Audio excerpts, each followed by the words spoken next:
Hello, I'm the Nostalgia Critic. I remember it so you don't have to. This is it. This is finally it. The last one. We are at the final Care Bears movie!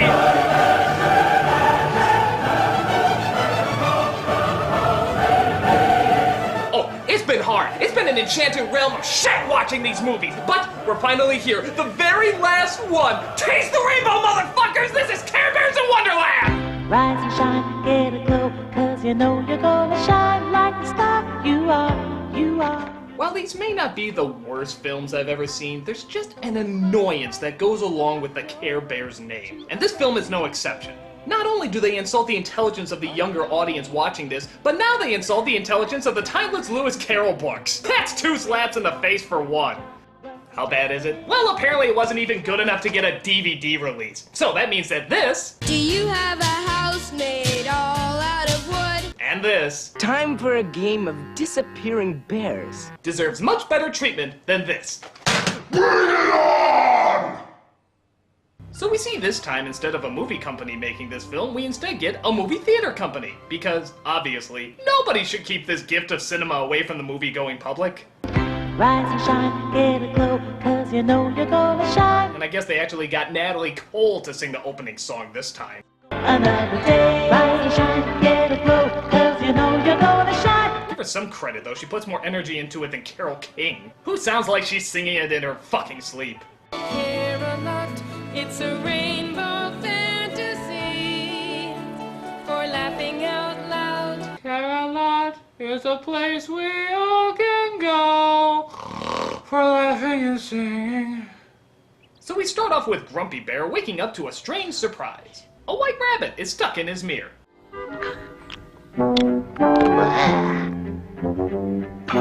Whoa, must be the side effects of the antidepressants. Just one. Who are you? No time for questions. So it turns out the rabbit is looking for Swiftheart. Why? Get this. Because they're related. Uncle! What brings you all the way from Wonderland? Yeah, that's right. The rabbit from Alice in Wonderland is related to the rabbit from Care Bears. No shit. What other family tree surprises do you think are out there? Do you think Slippy is related to Mr. Toad? Or Toto is related to Beethoven? Or Tom Thumb is related to Danny DeVito? The possibilities are just endless. But actually, that's not even the biggest surprise. Here's the real shocker for me. Does anyone know the whereabouts of my niece? One Swiftheart Rabbit by name. Wait a minute, Swiftheart is a chick? I never knew that! Oh my god, I totally thought he was a dude this whole time! I mean, okay, I don't need all women to wear bows and dresses and stuff, but some kind of clue would be nice! I mean, you know, bigger eyelashes, or redder lips, or... No, we're not opening that door again! What brought me here? She did. Her. You and your friends must help me find this girl. Oh, you mean Princess Peach? Yeah, there's no comparison. It's fucking Princess Peach! And we find out later that she's been kidnapped by an evil monster in a magical land from a giant castle. Why is it fucking Care Bears in Wonderland is closer to a Super Mario Brothers movie than the actual Super Mario Brothers movie? Okay, keep the review focused. We're hating this film. So it turns out they have to find this princess character, or else. Or else what? Or else an evil wizard will take over all of Wonderland, and everyone there will be forced to obey him. So, rather than do something crazy like, oh, I don't know, search Wonderland for her, the rabbit decides to get the Care Bears to roam the earth and try to find her. Oh, what about breakfast? Has anybody seen this girl? She's so young and small. I just love the fact that the whole world has totally accepted the fact that just Care Bears exist now. For them, it's just an everyday occurrence. We got to get together, got to use our minds. We got to find this girl, and there's not much time. Nobody questions the fact that these things are walking around. Hell, they even drop by a zoo. How confusing is that to see a bear out of a cage in a fucking zoo? You think they talk to the other bears there? Hey, keep strong, my brother. Fight the good fight. So while they don't find her, they do find a girl that looks very similar to her. Her name is Alice, big surprise, and she's sad because she doesn't feel special. What's the use? They're such special people, and I'm just me. Oh, Dinah, it doesn't matter what I do. I'm just not special. No, curse this youthful face, expressive eyes, long flowing hair, perfect teeth, clear skin, and excellent speaking voice. I want to be special! You know, like Susie down the street with her head retainer, bad acne, and unexplained third eye. She's the girl we all want to be! But faster than you can say, who fucking cares? The Care Bears arrive to explain their situation. The resemblance is remarkable, but the rest, the clothes, the hair... You look just like the princess. Princess? I'm not sure. I'm not sure she's special enough. No, I think we were closer talking to that Susie chick with the 3 eyes. Well, I couldn't go alone. You don't have to, Alice. We're ready. And willing. And able. Actually, I sort of meant talking to my parents about going on this whole trip. Oh, yeah, you probably don't want to bring this up to them. What we're doing is most likely very, very illegal, seeing how you're a minor. The best way to look at this is just as a whimsical adventure, and that way we don't have to bring in the authorities. Well, couldn't I at least call my mom? Do it or I'll eat you. Okay. So they start going through the mirror when suddenly the evil wizard breaks it to pieces, meaning the team is split up. Rather than just, going into another mirror, they decide to find an enchanted hole to climb into. What a coincidence! I also have an enchanted hole these schmucks can climb into. How about looking for breakfast first? Oh yeah, there's a running joke, by the way, that Grumpy constantly starves because he hasn't eaten all day. What's this building up to? Oh, you'll see when we get there. Whoa!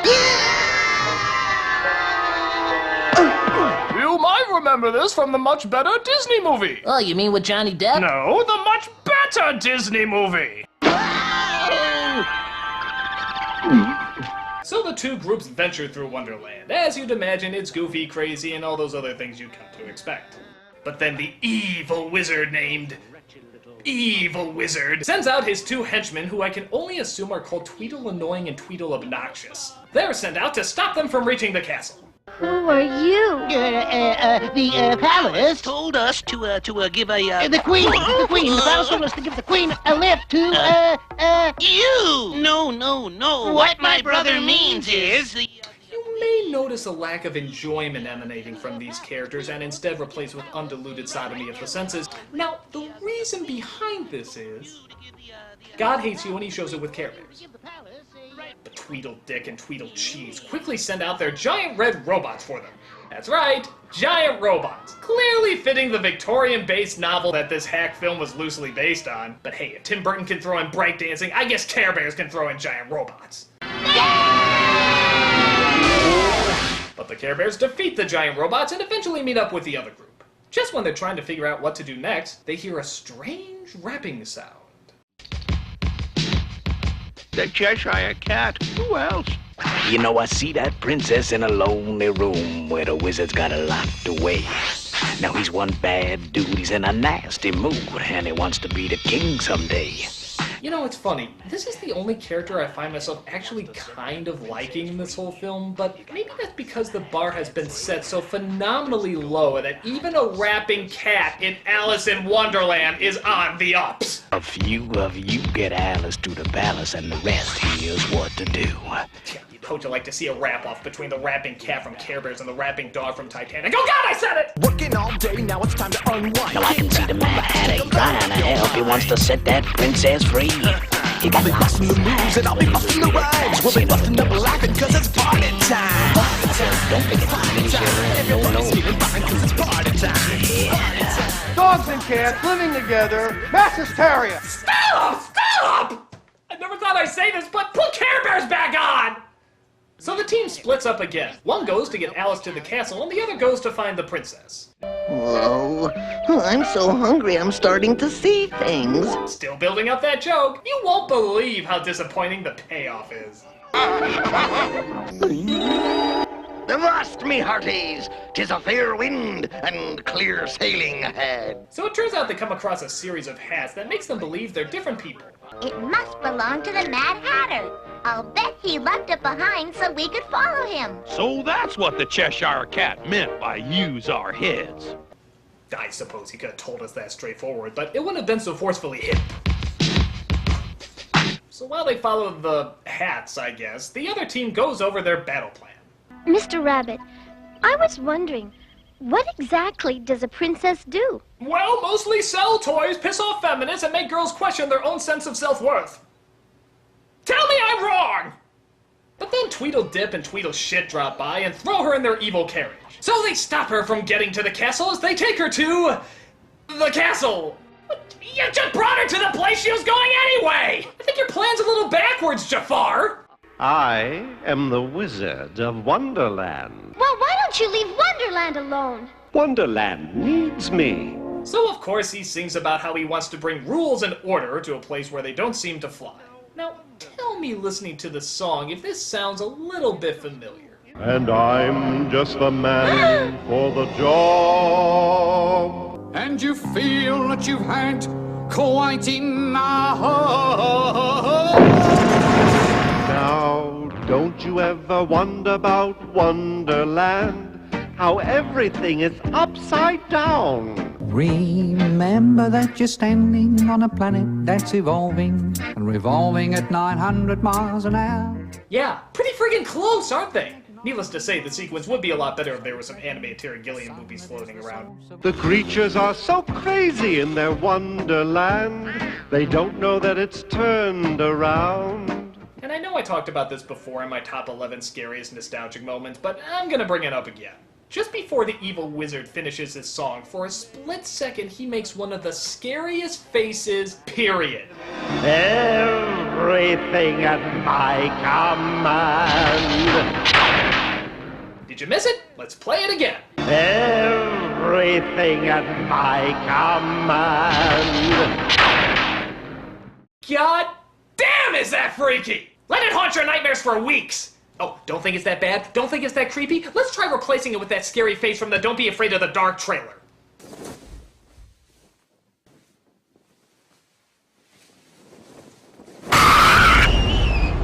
Fucking scary! Do you think for a single moment that a silly, frightened, plain little girl like you could fool anyone into believing that you are a real princess? No! He's torturing me with observations about my plainness! So, in a rather bizarre move, he leads her into the room where the queen is, and everybody believes that she's the princess.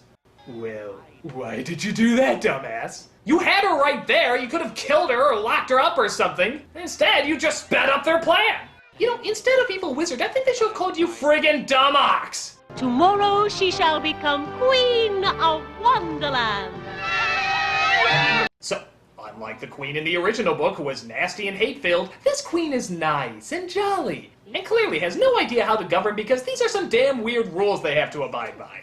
The wizard has hidden my daughter somewhere to make certain she'll miss the coronation tomorrow. I'll have no choice but to pass my crown on to him. Well, why don't you just stay queen then? I'd have him cast out of Wonderland this instant, but I have no proof. What if you needed proof in Wonderland? Did you hear the song? Everything's topsy-turvy and upside down. What's with all the laws? With you standing in place of the princess, the wizard cannot be crowned King of Wonderland. And yeah, that's another thing. Have you noticed what the princess's name is? Princess. Have you noticed what the queen's name is? Queen! How can you swear at people in this world of rules and laws when you don't even know what their fucking names are? So they dress her up and teach her how to be all princessy so she can fool the crowd. How difficult can drinking tea and playing croquet be? Apparently not as hard as finding a good editor. Hang on, little lady. You're doing great, Alice. Thanks to my friendly flamingo. I just happen to be the best in the business. Rise and shine, get a glow, cause you know you're gonna shine like the star you are. So by following the hats, the group makes it to a cave where they find the Mad Hatter, who apparently was smart enough to lead people to the princess's location, but not actually smart enough to save her himself. You know, the lack of logic of the character's lack of logic really lacks of logic. That's what. You like hats? I'm mad about hats. Well, I've heard of worse reasons for a song. Now, a hat is a wonderful thing, you see. Everyone's got its own personality. You just slip it on, and instantly you can be be anybody that you want to be. You like it? Yeah, isn't there a princess we were supposed to save? A crowning ceremony that could happen at any moment? Sort of a time is of the essence thing here, you know? Is there a hat to shut you the fuck up? You like hats? I'm mad about hats. So they find the princess is being held in the living room of the Jabberwocky. Strange, but stupid. Where they get her out and escape the giant beast.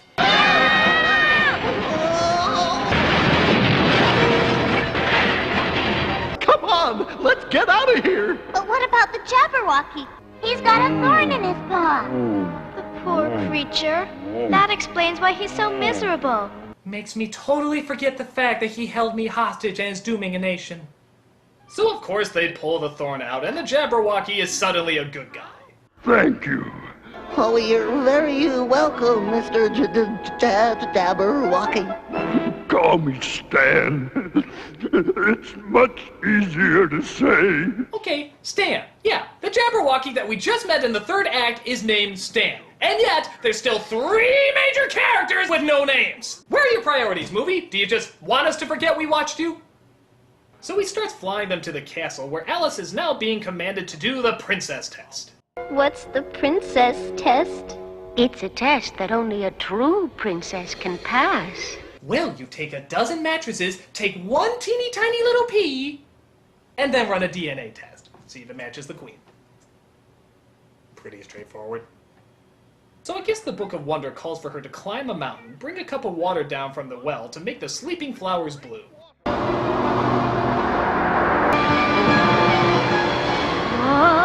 You know, this doesn't seem especially princessy. I mean, where in the book does it say she has to climb a freaking mountain in a goddamn ball gown? Is this really training a Navy SEAL by having a tea party?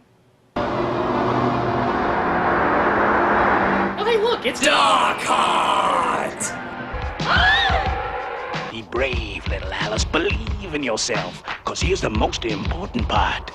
While the others all remember to use their heads, you just remember to use your heart. That's right. Remember to use your heart. That was okay, but it's no pig power in the house! You just remember to use your heart. That's right. Remember to use your heart. I said remember to use your heart. That's right. You remember. Yeah, do you think you could give me a lift up or something? I mean, the rap is nice, but I have to climb this mountain in heels, for God's sake. Nothing? Nada? Okay, I'm just gonna act like you have a point in this movie. So she gets the water from the well and somehow climbs down without spilling it, but then comes across a unicorn, which she can't help but give the water to.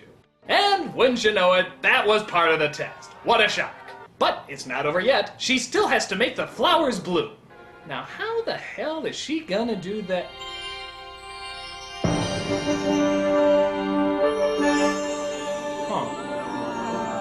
Well, I guess deep down inside, maybe she was really special enough to find the heart and courage to rule over a kingdom, discovering that she's much stronger than she ever thought possible. You're wrong. I'm the fake. Or they just switch places. That works too. Double, double your refreshment. Double, double your enjoyment. So the jig is up and the wizard is sent to jail, allowing Alice to finally return home. That must be a pretty entertaining story to tell the folks. Dad, I just got back from Wonderland where an evil wizard tried to take over, but some magic bears helped me out to save a princess and make the flowers bloom. Take your meds! Hey, where's Grumpy going? I got a pretty good idea. Oh yeah, would you like to know what this running gag with Grumpy being hungry all the time finally amounts to? Oh, you're gonna be so happy! Grumpy. Now hold your tushy tags, it's time I spoke. Can't remember when I ate last. I've been starving since we started and that's no joke. Man, I was fading fast. Really? You're giving us a rap. A grumpy rap. This is what the whole movie has been building that goddamn joke up to this whole time. That's really dumb. Well, I'm filling up my belly with ice cream and jelly and topping it with pickled beets.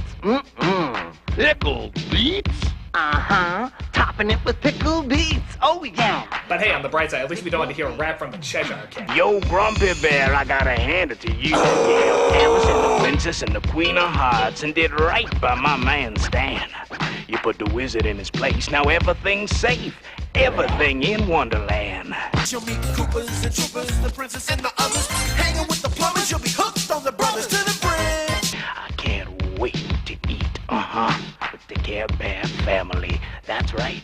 Pickled beets? Oh. Oh, and that joke worked so well the first time you just had to repeat it, huh? Well, repeat this. That's my socks!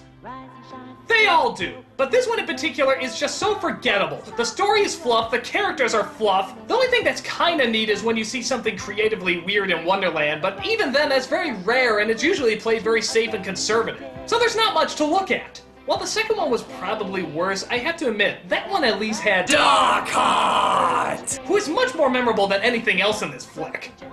Except for that. All I gotta say is I'm glad I'm done with these movies. They're far too cutesy and bland for my taste. I'm a nostalgia critic, and I don't care! Did someone say care? Excuse me one moment.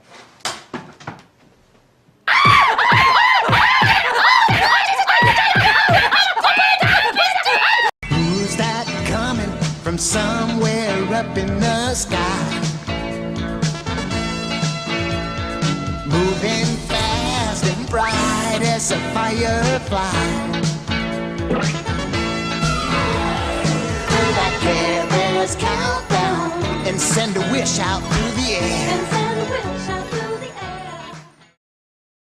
Pickled beets? Oh. I'm just not special.